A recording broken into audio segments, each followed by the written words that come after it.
Hi guys, so let me quickly tell you what happened to me in Trento, Italy. So in case if you live in Trento, Italy, please be careful. When I mean be careful of your taxi, I'm talking about your taxi. I'm not talking about anything, your taxi. Please be careful. And I beg everybody in the world, if you are going to take taxi, please be careful. Pray or just be careful. Do anything possible. Please be careful. Because what happened to me was last few months ago, my girlfriend lost her brother. So family called me from Nigeria begging me to go meet her so that before they deliver the message to her, they didn't want her to be alone because she was at work. So when they told me, it was already late in the evening as they told me to go. So I went. I took the train from my city to Trento, which is almost an hour plus. So when I got to the place, yes, I don't know where my girlfriend works. I have the address, but I don't know how to get there. So I took the taxi. When I got to the train station, I came out of the train station. People that live in Trento, they know what I'm talking about. The taxi, they're always at the front of the train station. So I went to the one that was available. I booked him. And I showed him the address and he told me it was a pure meno. It was going to be 50 euro or 40 euro. So I said, no problem, we should go. But the moment I entered inside the taxi, this man just started making call like it was, not that, just immediately he was calling him Marco Papa. So I just assumed it was his father, no? So when we were going, he was talking to this man and they were speaking dialecto. So I don't really understand what they were saying, but I can just pick one or two. Thank God I speak and understand Italian. So while we were going, I saw that the man was driving extremely slow. Not at the car, he was the one driving slow. We were just like 2 minutes from the train station, or let's just say 5 minutes. Let's not just lie. Let's just say 5 minutes from train station. So when he started complaining to his father that the car is not working fine, the car is jerking, and then he's going to the mountain, the car is not working fine, and blah blah blah. So when I heard this, I knocked at the glass and I told him, look, if the car is not working, why don't you just stop here and call your taxi company so that they can come and pick us, or just go back to train station and I can take another taxi. This man will not listen to me. He just keep talking to his father and keep driving very slow. And then we got to a point, like after I keep talking to him, he won't respond to me. After some minutes, he told me that he was driving, like I can see that he was moving away from the map. So I told him like, hey, why are you moving away from the map? Where are you going to? He said, look, this is what he told. He said he was taking me to his house. That his father is a mechanic, his taxi is having problems, so he wants to go to his house and change to his personal car to take me to where I'm going to. So because the man, I was speaking Italian, so bless God that I understand and I speak Italian. Maybe the man thought I don't speak or understand because I was black. He just think I was a fool. So when he saw that I can understand him and I can speak, I can express myself, that was where the problem started. So you can see that he was surprised that I can speak and understand.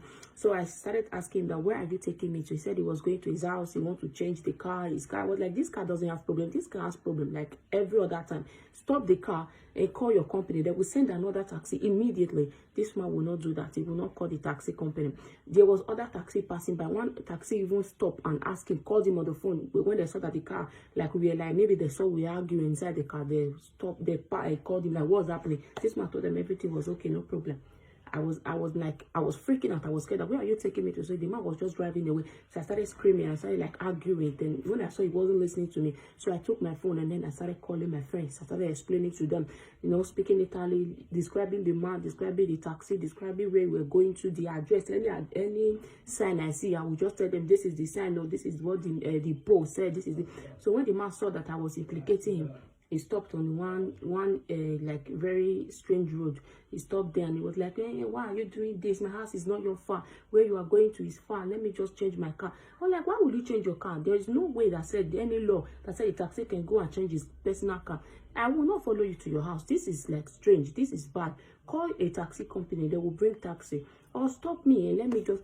This man was like, we were arguing, and later, I don't know, it was, meanwhile, all this while, this man was on call with his father. Like, he will not end the call, he will not call the company. And then he started telling his father, like, speaking dialecto, I don't know what he was saying. After some minutes, I saw that his father, like, after 10 to 20 minutes, his father came with his car.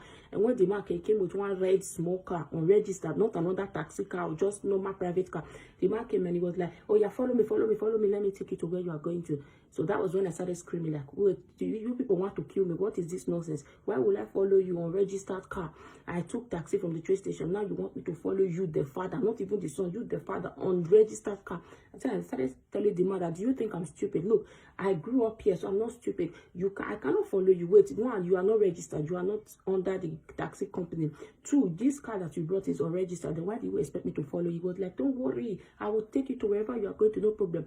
So So I started screaming. I said, God forbid, I will not follow you. I was like arguing. Then I took my phone. I swear, this time my phone was off. So I started lying. I started like taking my phone. I said, I want to call the police. Both of them started freaking out. No, don't worry. And then the son be like, okay, if you don't want to follow my father, you follow me. So I tell me, if I don't follow your father, I will not also follow you guys. There is something wrong with both of you. I don't understand what you are doing. All you have to do was just call the taxi company and they will come. Now you don't want to call taxi company, and I'm stuck because I cannot call police. I cannot call any taxi because my phone was off. So at this time, I swear I was very scared. In my head, I was praying to God that please, I don't want to die today. Like, my girlfriend just lost her brother. I was supposed to go and deliver the message to her, and now me, I'm going to die today. Like, I was scared. You can see that these people, this is not their first time. They were up to something bad. So while I was freaking out, but I was just maintaining my face, I was maintaining my courage, I was trying to pretend everything was okay.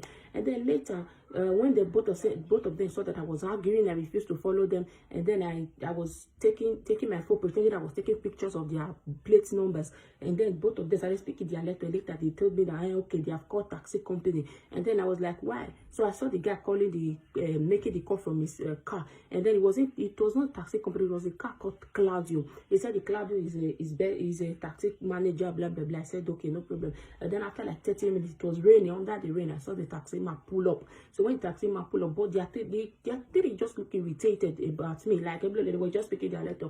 And then they told me to enter this taxi car. They would take me to where I'm going to. Stupid me, now I entered the taxi car because this time I was cold, it was raining, I don't know what to do, so I just entered the taxi car. The moment I entered, like the taxi just went full speed, like it was just speeding. He didn't even ask me where I'm going to. He didn't even care. He just started speeding like really fast. I started screaming on inside the car. I was screaming out, where are you taking me to? You don't even know where I'm going to. You didn't even ask me. You are just driving. Where are you taking me to? Like I was screaming. When I saw this man would not stop. When the man was speeding, like he was just, I don't know what he was, where he was going to in a hurry. He was speeding. So I took my phone again, started pretending, I started like calling, said I was calling the police. I was pretending I was talking to the police on the phone. So when the man heard, he just like hold his brake. When this man hold the brake, me, I almost flew out of the car. So when he was like, what? Okay, yeah, now tell me where you are going to. That was when I went, you don't even know where I'm going to, and here you are just going fast like this. He was like, oh yeah, tell me now. So I told the man where I was going to, and the man finally turned around and took me to where I was going to. When we got there, this man refused to go. I've paid him everything. I said, ciao. This man refused to go. He just stopped. I said, what are you still doing? Go now. He said, he wants to stay here and deliver me safely. He doesn't want problem. Oh, like, I'm already here. You go. He was not asking, who am I here to see? Is he my brother, my boyfriend? I was like, what is your problem? I said, you go. Like, my girlfriend finally came downstairs. I went with my girlfriend upstairs. This man was downstairs almost 10 minutes. Washing, waiting. He was washing me. I don't know what he was doing. Like, when I finally got upstairs, I was scared. My hand was trembling. I was scared. I went to the bathroom. I was crying because now I was already scared about to deliver this bad message to my girlfriend, and then I almost died at the process. Like, this was the worst experience of my life. So please, this is not the first time that these people has done this thing, because it was all planned up. When I mean planned up, I don't know if this is how they trick people. I don't know how many people they have tricked. So in case if you are a girl, you live in Trento, please check this video. Even if you are a boy, check this video. This video might save a life. Many people might have been a victim of this man and they are scared to speak up. Please check this video so it will get to as many people as possible, so that in case if you live in Trento, I have the plate number. I can send you the plate number. I can post it. I don't know, so that I don't get into problem. I have the plate number because I was able to cram the plate number of this guy. He normally work in Trento train station. Please, if you live in Trento, Trento, Italy, please be careful. Even if it's not Trento, even Italy, anywhere around the world, please be careful, because these taxis, most of them are predators. Most of them are evil. They are just pretending to be taxi. They are looking for who to divorce. So please, guys, please be safe and be careful if you're about to take taxi. Ciao.